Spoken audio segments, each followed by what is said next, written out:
اللهم صل على سيدنا ومولانا محمد اللهم صل. أعوذ بالله من الشيطان الرجيم. بسم الله الرحمن الرحيم. وصلی اللہ علی النبی الأمی.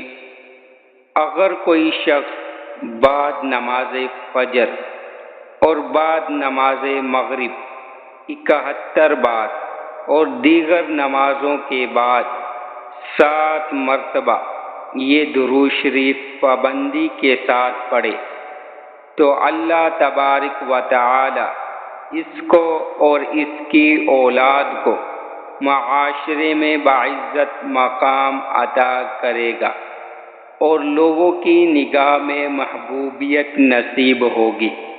وہ درود پاک یہ ہے: اللہم صلی علی سید العالمین حبیبک محمد وآلہ صلاة انت لها اہل وبارک وسلم کذالک.